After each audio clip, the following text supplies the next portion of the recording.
For thousands of years, humanity looked up at the stars to understand our place in the universe. Today, if you ask someone where the internet lives, they will likely point to the sky, picturing satellites floating in the cold vacuum of space, beaming invisible signals down to our smartphones. But this is the greatest illusion of the modern age. The truth is much heavier, much wetter, and hidden in the darkest depths of our planet. Right now, as you listen to these words, 99% of all international data, every email, every financial transaction, every streaming video, and every military command is traveling at the speed of light through cables, no thicker than a garden hose, resting at the bottom of the ocean. If these invisible threads were suddenly severed, the global economy would collapse in hours, planes would be grounded, and our digital civilization would instantly plunge back into the 19th century. This is not a story about the cloud.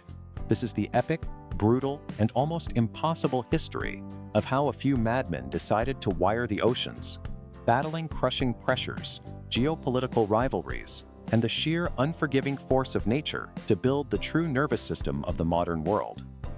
To understand the magnitude of this achievement, we have to go back to a time when information moved only as fast as a sailing ship. In the mid-1850s, sending a message from London to New York took weeks. If a stock crashed or a war broke out, the other side of the world wouldn't know until the ink on the newspapers had already dried. Enter Cyrus Field, merchant who had retired young and possessed a dangerous amount of ambition. Field looked at the terrifying expanse of the Atlantic Ocean and had a borderline insane idea. He wanted to lay a copper telegraph cable across the ocean floor, connecting Europe and America.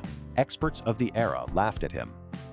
The ocean was believed to be a bottomless abyss, filled with uncharted mountains and crushing depths that would snap any cable like a twig.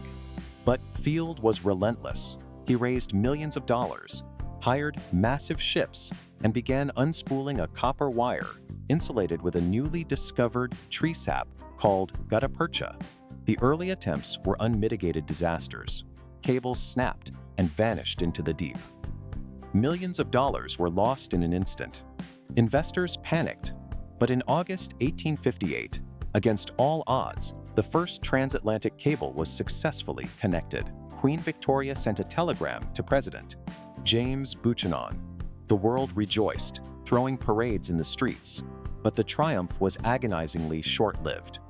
Just 3 weeks later, eager engineers pushed too much voltage through the line, trying to speed up the slow transmission rate. The cable fried. It went dead. It took another 8 grueling years, interrupted by the American Civil War, before a permanent working cable was laid in 1866. Humanity had officially conquered the ocean, but this was just the prologue. Copper wires were revolutionary, but they had a hard physical limit. They could only carry a few messages at a time, and the electrical signal degraded over long distances. As the 20th century rolled in and telephones replaced telegraphs, the copper network became a massive bottleneck. The world was talking too much, and the wires simply couldn't handle the chatter. A breakthrough was desperately needed, and it wouldn't come from electricity, but from light. By the 1960s, scientists knew that light could carry vastly more information than electrical currents. The problem was how to steer it. If you shine a flashlight, the beam spreads out and eventually fades. You needed a pipe for the light. Glass was the obvious choice, but the glass of the 1960s was incredibly cloudy. If you shone a light into a glass tube that was just a few meters long, the light would completely absorb into the material. The idea of shooting a light beam across an ocean through glass was considered mathematically impossible. But a brilliant physicist named Charles Kao refused to accept this. Kao realized that the problem wasn't the glass itself, but the microscopic impurities trapped inside it. He theorized that if glass could be purified to an unprecedented level, light could travel for miles without losing its intensity. His visions sparked a global race among glass manufacturers. By 1970, researchers at Corning Glass Works achieved the impossible. They created a strand of optical fiber that was clearer than any material ever produced in human history. To put it in perspective, if the ocean were made of this purified glass, you could stand on the surface and clearly see the bottom of the Mariana Trench. This was the birth of fiber optics. Instead of sending clumsy electrical pulses over thick copper, engineers could now encode information into microscopic pulses of laser light, shooting them down a flexible glass thread as thin as a human hair. By the late 1990s, the first transatlantic fiber optic cable, TAT-8, was laid. It could carry 40,000 simultaneous phone calls, a staggering leap from the copper era.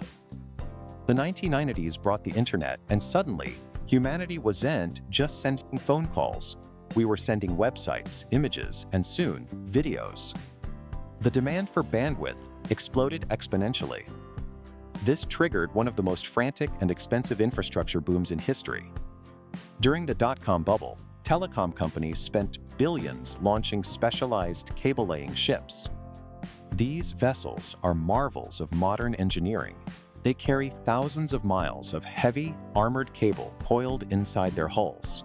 As the ship moves slowly across the ocean, giant plows are lowered to the seabed, digging trenches to bury the cables safely away from fishing trawlers and ship anchors. But the ocean is a hostile environment. Engineers soon discovered a completely unexpected enemy: sharks. For reasons scientists still debate, deep-sea sharks were attracted to the electromagnetic fields emitted by the early fiber optic cables and began biting them, causing massive data outages. The industry had to respond by wrapping the delicate glass fibers in multiple layers of steel wire, copper, and thick Kevlar, creating an armor that could withstand shark teeth, earthquakes, and the crushing pressure of thousands of atmospheres. Today, there are over 400 active submarine cables crisscrossing the globe, stretching for over 800,000 miles. If you tied them all together, they could wrap around the Earth over 30 times. And the players in this game have completely changed. It is no longer just governments and traditional telecom companies laying these cables. The new kings of the ocean are tech giants like Google, Meta, Microsoft, and Amazon. They are consuming so much data that they are bypassing the middlemen and spending billions to build their own private submarine networks. This shift has turned the ocean floor into the ultimate geopolitical chessboard. Whosoever controls the cables controls the data, and whosoever controls the data controls the future. Nations acutely aware that these cables are the Achilles heel of their security.